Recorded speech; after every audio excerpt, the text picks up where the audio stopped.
નમસ્કાર વિદ્યાર્થી મિત્રો, આજે આપણે ધોરણ 5 વિષય હિન્દી જેમાં પાઠ 11 સચ્ચા બાલક જોઈશું।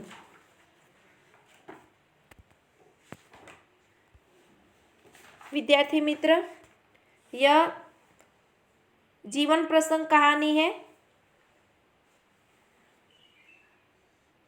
तो इस जीवन प्रसंग में सच्चाई का महत्व बताया गया है।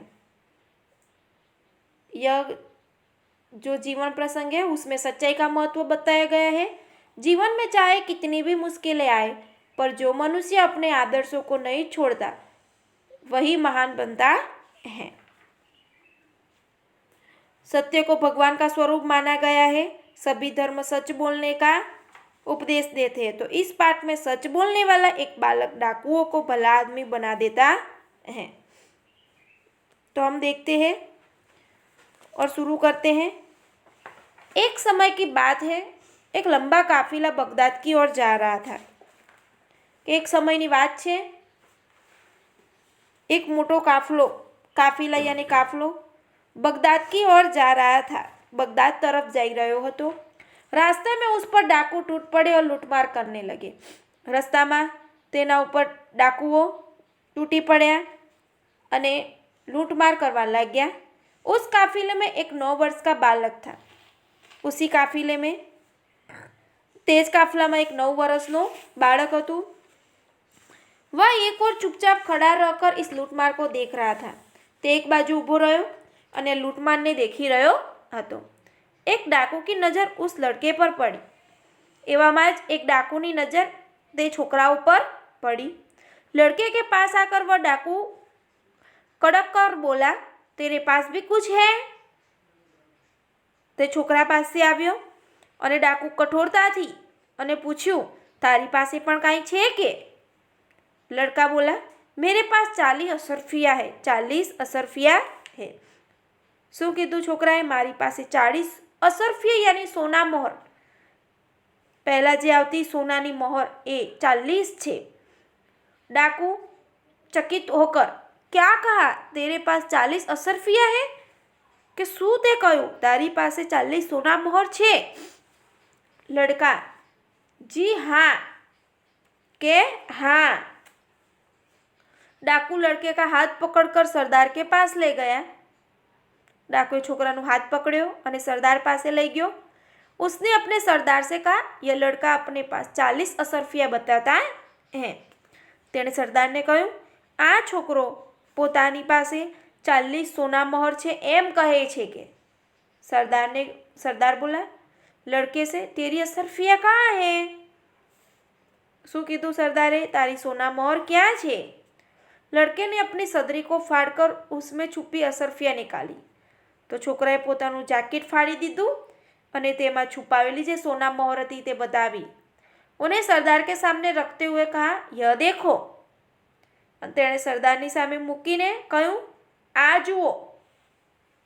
सरदार आश्चर्य से, लड़के, असरफियों को इस प्रकार से रखने का उपाय तुम्हें किसने बताया? सरदारे आश्चर्यथी कह्युं, छोकरा, आ सोना मोहरने आवी रीते मूकवानो उपाय तने कोणे बताव्यो? तो लड़का बोला, मेरी माँ ने इनको सदरी के अस्तर में सी दिया था, जिससे किसी को पता न चले। शू कीधुं छोकराए? मारी माए सोना मोहर आ जाकेटनी अंदर अस्तर में सीवी दीधी थी, जेथी कोईने खबर पड़े नहीं। तो सरदार बोला, तो तूने असरफियों का पता हमें क्यों बता दिया? तो फिर तो ते आ सोना मोहरनी जाण अमने शा माटे करी दीधी? तो लड़का बोला, मैं झूठ कैसे बोलता? मेरी माँ ने कहा था, बेटा सदैव सच बोलना। देखो आ छोकरो शू बोल्यो? हूँ खोटुं केवी रीते बोलूं? मारी माए कह्युं हतुं, बेटा हमेशा साचुं बोलजे। झूठ बोलना पाप है। जूठुं बोलवुं पाप छे। सरदार डाकू थी, यह छोटा बच्चा अपनी माँ का इतना कहना मानता है कि ऐसे संकट में भी झूठ नहीं बोला। क्या नानकड़ो छोकरो પોતાની માનું કહેવું એટલું બધું માને છે? कि आओ संकट आव्યું પણ તે ખોટું બોલ્યો नहीं। हम लोग बड़े होकर भी ईश्वर के बताए नेक रास्ते पर नहीं चलते और लूटमार करते रहते हैं। અને આપણે તો કેટલા મોટા છીએ કે જે ભગવાને બતાવેલો સાચો રસ્તો છે, સાચા માર્ગ પર ચાલતા નથી અને લૂંટફાટ કરીએ છીએ, લૂંટારાઓનું કામ કરીએ છીએ। सब डाकू सरदार बता बात तो ठीक है। બધા ડાકુ ભેગા થઈને કીધું સરદાર તમારી વાત તો સાચી છે। સરદાર ડાકુઓ से इनका लूटा हुआ सामान इन्हें वापिस कर दो। सरदारे શું કીધું બધા ડાકુઓને કે આ લોકોનો જે લૂંટેલો સામાન છે બધાને પાછું આપી દો। डाकुओं ने सब सामान वापिस कर दिया और आगे कभी लूटमार न करने की प्रतिज्ञा की। શું કર્યું? ડાકુઓએ બધો જ સામાન બધાને પાછો આપી દીધો અને ભવિષ્યમાં ક્યારેય લૂંટફાટ ન કરવાની प्रतिज्ञा लीधी। सच बोलने वाला इस बालक का नाम अब्दुल कादिर था। देखो प्रश्न पूछा से कि साचू बोलनारा आ बाळकનું नाम શું હતું? अब्दुल कादिर હતું। बड़ा होकर यह बालक महान संत हुआ અને મોટો થઈને આ બાળક મોટો સંત થયો। उनकी समाधि बगदाद में है। तेनी समाधि क्या है? बगदाद में है। वहाँ प्रत्येक वर्ष बड़ी संख्या में लोग दर्शन के लिए जाते हैं। प्रत्येक वर्ष यानी दर वर्षे खूब मोटी संख्या में लोग दर्शन करवा जाए छे। तो विद्यार्थी मित्रों यहाँ कहानी समाप्त होती है। तो आगे हम शब्दार्थ देखेंगे कि काफिला यानी यात्रियों का समूह, असरफिया यानी सोने के सिक्के, वापस करना यानी लौटाना, सदरी यानी जैकेट, सरदार यानी नेता, अस्तर यानी सिले कपड़े के भीतर की तह, समाधि यानी मकबरा मजार, माँ यानी जननी माता, सदैव यानी हमेशा सर्वदा, नेक तो ईमानदार, ईश्वर तो भगवान प्रभु। मुहावरे नेक रास्ते पर चलना यानी सही रास्ते पर चलना, कड़क कर बोलना यानी कठोरता से बोलना। आगे अभ्यास है ऐसा क्यों कहा? तो प्रश्न है सरदार के पूछने पर लड़के ने कहा मेरे पास 40 असरफिया है। तो क्यों कहा? तो लड़के ने उसकी माँ ने कहा था बेटा सदैव सच बोलना, झूठ बोलना पाप है। तो लड़के ने उसकी माँ की सीख मान ली थी। वह अपनी माँ के साथ गद्दारी नहीं करना चाहता था। इसलिए सरदार के पूछने पर लड़के ने साफ साफ बता दिया मेरे पास 40 असरफिया है। आगे प्रश्न 2 है। सरदार ने डाकुओं से कहा लूटा हुआ सामान वापिस कर दो। तो लड़के ने अपनी माँ की सीख के अनुसार डाकुओं को साफ साफ बता दिया था कि उसके पास 40 असरफिया है। तो लड़के की यह ईमानदारी देखकर सरदार प्रभावित हुआ और लूटमार से उसे नफरत हो गई। तो इसलिए सरदार ने डाकुओं से कहा लूटा हुआ सामान वापिस कर दो। प्रश्न 2 है पढ़िए और लिखिए। आपको पढ़ना है और लिखना है। पहला है लड़का मेरे पास 40 असरफिया है। नंबर 2 आसमान में घनघोर बादल छाए हैं। 3 माँ ने कहा था बेटा सदैव सच बोलना। 4 हमेशा सत्य के ही जीत होती है। 5 हॉकी हमारा राष्ट्रीय खेल है। तो ये 5 वाक्य है जो है आपको पढ़ने हैं और वैसे ही वैसे लिखने हैं। आगे प्रश्न 3 है आप अब्दुल कादिर की जगह होते तो क्या करते? अगर आप ये बच्चे की जगह आप होते तो क्या करते? तो यहाँ मैं अपने हिसाब से जवाब बोलती हूँ कि कादिर की तरह मैं भी सच बोलकर असरफिया डाकुओं को दे देती। डाकुओं से कहती कि मैं इतने ही छोटे हुए भी सच बोलती हूँ। और एक आप है कि भगवान के बताए हुए नेक रास्ते पर नहीं चलते और इस प्रकार बेईमानी की कमाई खाते हैं। आगे प्रश्न 4 है पढ़िए, समझिए और अपनी कॉपी में लिखिए। पढ़िए और समझिए, बराबर पढ़ना और समझना है और लिखना है। पहला है माँ तो बाप, दूसरा बड़ा छोटा, 3 सच झूठ, 4 नेक तो बेईमान, 5 प्रसिद्ध तो अप्रसिद्ध, 6 आज तो कल, साथ पास तो दूर, ये सब विरुद्धार्थी शब्द हैं। आगे प्रश्न 5 है, सच्चा बालक कहानी का कथन एवं लेखन कीजिए। तो ये सच्चा बालक जो कहानी है उसको, कहानी को आपको बोलना है और फिर वैसे की वैसे लिखनी है। तो मैं कहानी की तरह यहाँ बोलती हूँ कि एक समय की बात है, एक लंबा काफिला बगदाद की ओर जा रहा था। रास्ते में उस पर डाकू टूट पड़े और लूटमार करने लगे। उस काफिले में एक 9 वर्ष का बालक था। वह एक और चुपचाप खड़ा होकर यह लूटमार देख रहा था। एक डाकू ने उसे लड़के को देखा तो उससे भी पूछा। लड़का सच बोला। उसने अपनी सदरी का अस्तर फाड़कर 40 असरफियाँ निकाली और उस डाकू को दे दी। डाकुए के सरदार को आश्चर्य हुआ कि इतने छोटे लड़के ने अपनी असरफियाँ छिपाई क्यों नहीं। तो लड़के से पूछने पर उसने बताया कि वह अपनी माँ की सच बोलने की सीख मानता है। जो हमारा पाठ है उसकी मैंने यह कहानी बनाई है, वह बोलती हूँ।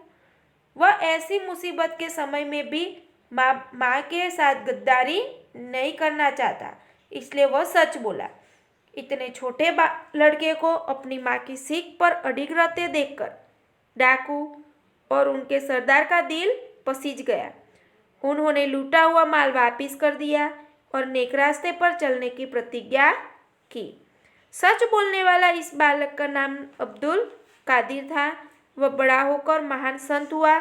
उनकी समाधि बगदाद में है। वहाँ बड़ी संख्या में लोग दर्शन के लिए जाते हैं। तो इस तरह कहानी लिखनी है। आगे है यहाँ प्रश्न 6 है, पढ़कर प्रश्न के उत्तर दीजिए। यह दैनिक हिंदी दैनिक पत्र है जिसको आपको पढ़ना है और पूरा पढ़कर नीचे दिए गए प्रश्न के उत्तर देने हैं। यह अहमदाबाद रविवार 28 अगस्त 2011 का है। बड़ोदरा में पहली बार गणेश जी की मिट्टी की प्रतिमा स्थापित की गई है, उसके बारे में यहाँ लिखा है।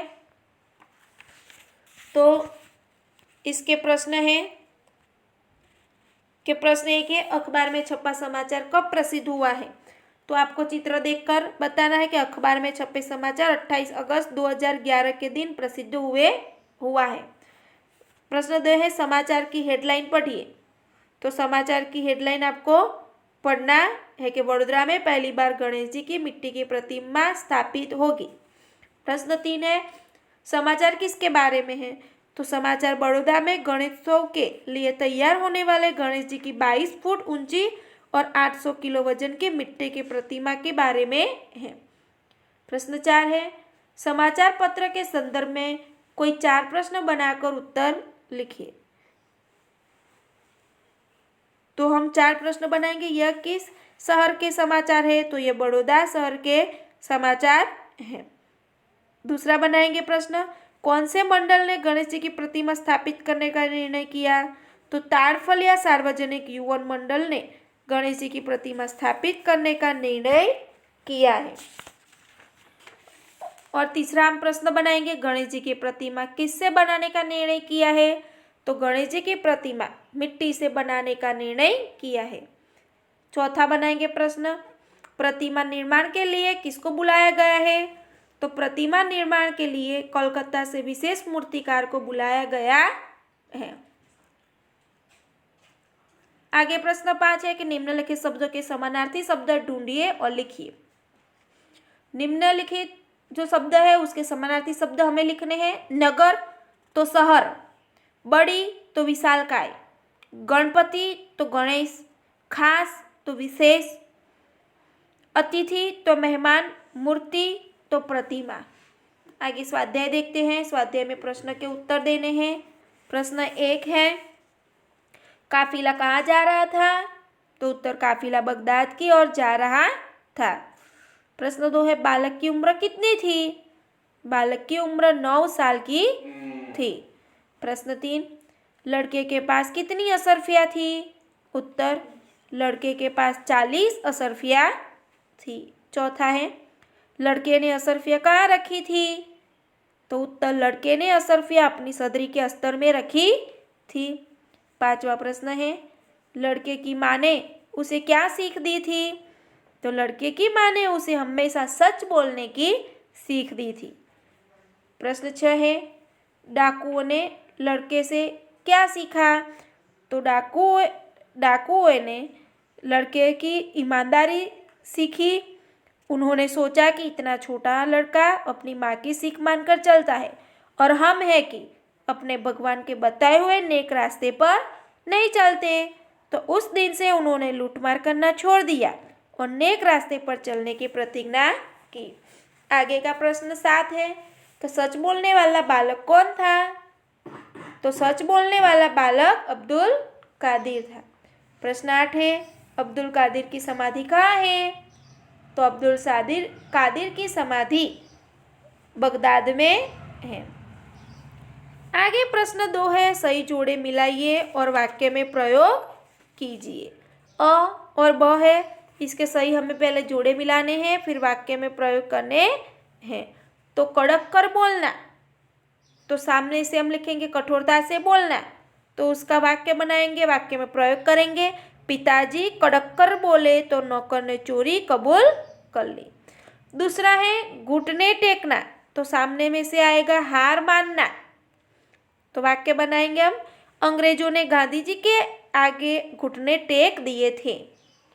तीसरा है नेक रास्ते पर चलना, तो सामने में से हम लिखेंगे सही रास्ते पर चलना, वाक्य बनाएंगे, संत हमको नेक रास्ते पर चलने की सीख देते हैं।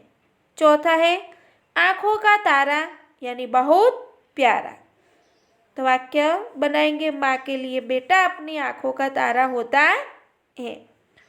पांचवा है कान फूंकना, तो उसका अर्थ है किसी के विरुद्ध कुछ कहना, तो वाक्य बनाएंगे, कई लोग सास बहू के कान फूंककर उनमें झगड़ा करवाते हैं। तो विद्यार्थी मित्रों, यह हमारा पाठ और स्वाध्याय अभ्यास और शब्द समझूती समाप्त होते हैं। आगे का पाठ मैं नई वीडियो में लेकर आऊँगी, जो आप देखना मत भूलिएगा। धन्यवाद।